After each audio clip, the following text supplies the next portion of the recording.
Selamat pagi dan selamat berjumpa kembali untuk kita semua.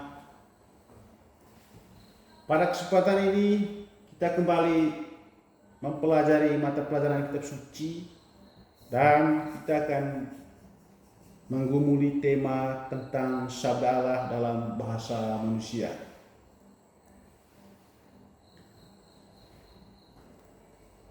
Memahami kitab suci sebagai sabda Allah yang ditulis dalam bahasa manusia merupakan tujuan utama kita menggumuli tema ini. Melalui tema ini kita semua dikenalkan pada pemahaman tentang kitab suci yang menjadi sumber iman kita sebagai orang Kristen. Kita sama-sama belajar memahami bahwa kitab suci yang dimiliki oleh orang Kristen bukanlah sebuah kitab yang berisi tulisan-tulisan yang sekali jadi, melainkan kumpulan tulisan yang melalui proses dan tahapan yang amat sangat panjang. Dimulai dari prakarsa Allah yang mau menyatakan dirinya, kemudian manusia menangkap pernyataan diri Allah itu, memahami dan menuliskannya. Allah mengilhami para penulis untuk menuliskan sabdanya dan menggunakan bahasa manusia. Karena proses ini, kita memiliki sekumpulan sabda Allah yang tertulis menggunakan bahasa sehari-hari dari manusia. Sabda Allah yang tertulis ini selalu dibaca dalam perspektif kita. Sabda Allah yang tertulis ini selalu menemukan maknanya sesuai dengan konteks zaman manusia. Sabda Allah yang kita baca bukan pertama-tama yang kita tuntut adalah kebenaran historis, melainkan makna yang terkandung dalam setiap barisan sabda yang kita bacakan. Memang benar bahwa sabda itu ditulis dalam sejarah manusia, tetapi kebenaran yang terkandung di dalamnya melampaui kebenaran historis, mengungkapkan kebenaran iman kita. Mari kita membahas satu persatu subtema yang menjadi konsentrasi kita pada pertemuan ini. Yang pertama, Allah menyatakan dirinya. Untuk memahami subtema Allah menyatakan dirinya, kepada kita diperkenalkan atau disodorkan beberapa perikop. Dalam Perjanjian Lama ada beberapa perikop yang menjelaskan tentang Allah menyatakan dirinya. Yang pertama, Keluaran bab 2 ayat 23 sampai bab 3 ayat 22. Yang kedua, Keluaran bab 19 ayat 1 sampai 25. Yang berikut Kejadian bab 12 ayat 1 sampai 9. Lalu dalam Perjanjian Baru, perikop yang menjelaskan tentang Allah menyatakan dirinya, Yohanes bab 1 ayat 1 sampai 18 dan Yohanes bab 14 ayat 1 sampai 14. Kitab suci adalah sabda Allah yang tertulis.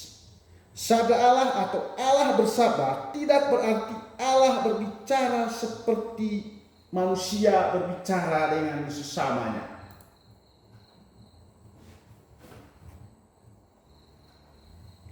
Allah bersabda itu sebenarnya berarti Allah mengkomunikasikan atau menyatakan diri dan kehendaknya melalui peristiwa dan pengalaman manusiawi. Lalu bagaimana Allah yang tak kelihatan itu menyatakan dirinya atas manusia? Yang pertama, Allah adalah pencipta alam semesta dan segala isinya. Di antara manusia, di antara semuanya, manusia merupakan ciptaan Allah yang istimewa. Setelah penciptaan, Allah terus memelihara manusia agar tetap hidup. Melalui dunia yang diciptakannya, Allah memperkenalkan dirinya dan menyatakan kehendaknya kepada manusia. Yang berikut, Allah kemudian menyatakan diri dan membuka jalan keselamatan bagi manusia pertama.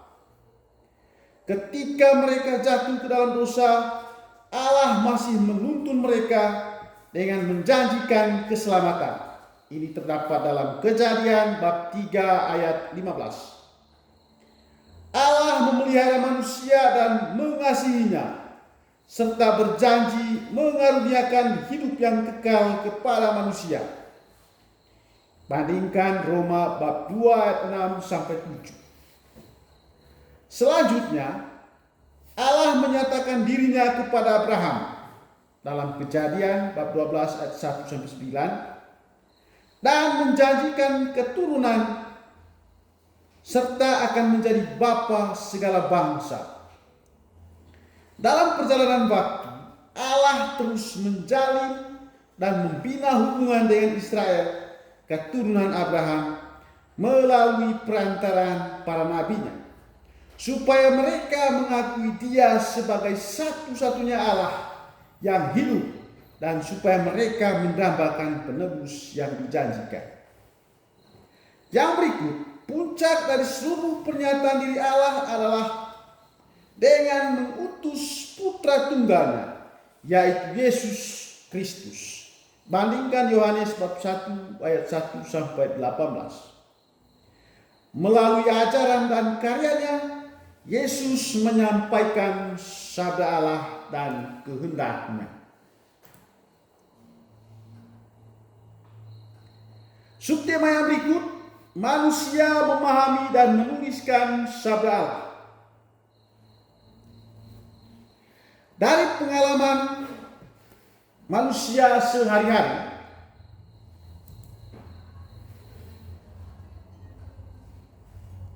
kita sering mengalami atau berjumpa dengan aneka pengalaman yang berkaitan dengan cara manusia memahami sabda Allah. Sebelum kita membahas secara detail, kita akan melihat beberapa contoh gambar tulisan kitab suci yang merupakan warisan atau peninggalan para penulis kuno.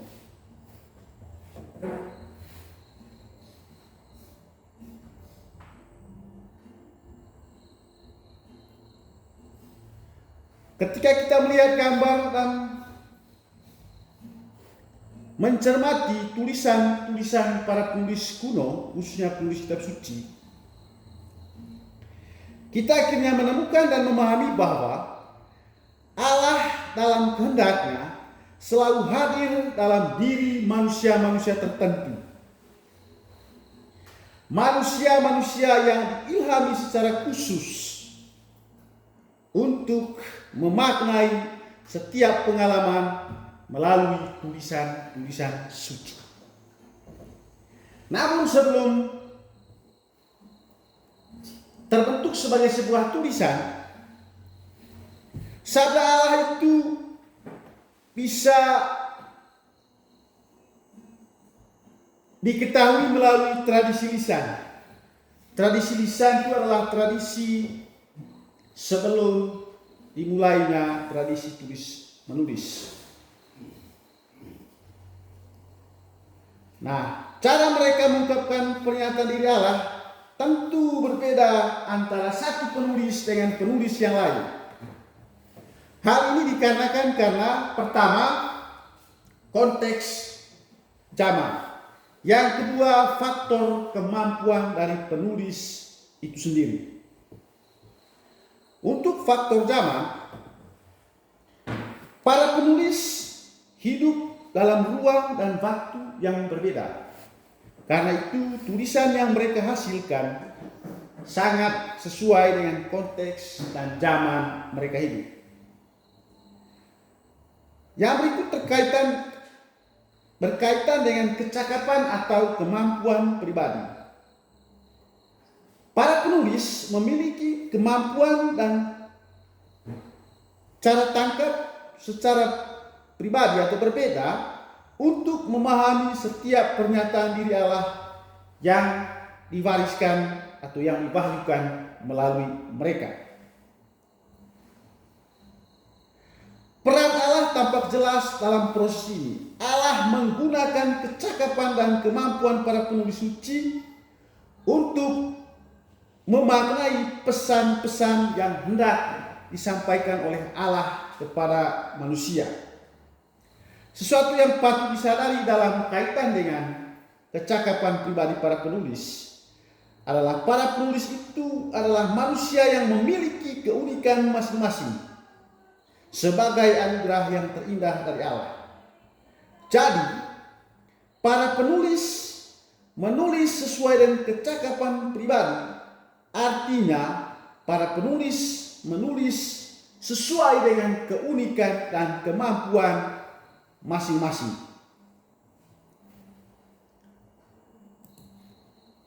Subtema yang berikut yang hendak kita sampaikan adalah sabda Allah yang tertulis.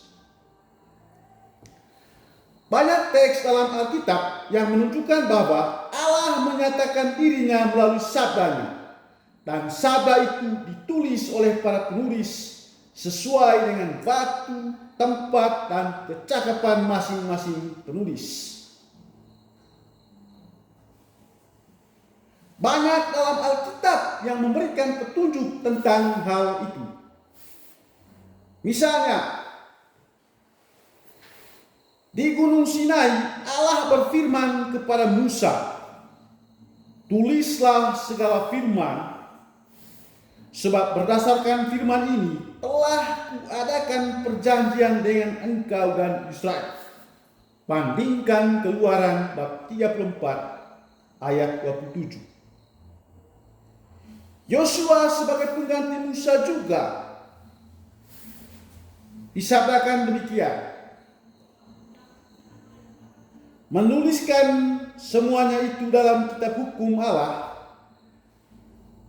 Lalu ia mengambil batu yang besar dan mendirikannya di sana di bawah pohon besar di tempat kudus Tuhan.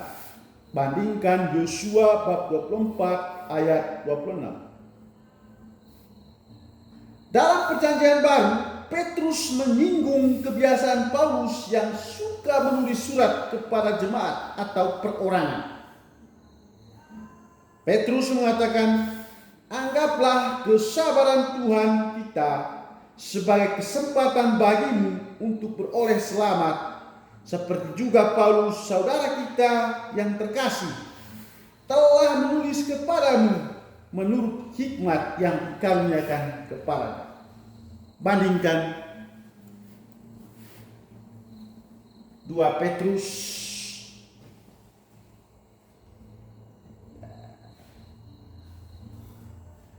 bab 3 ayat 15. Sekian dan terima kasih untuk pelajaran kita kali ini. Nanti kita akan bertemu kembali dalam pelajaran selanjutnya. Terima kasih dan selamat bertemu kembali.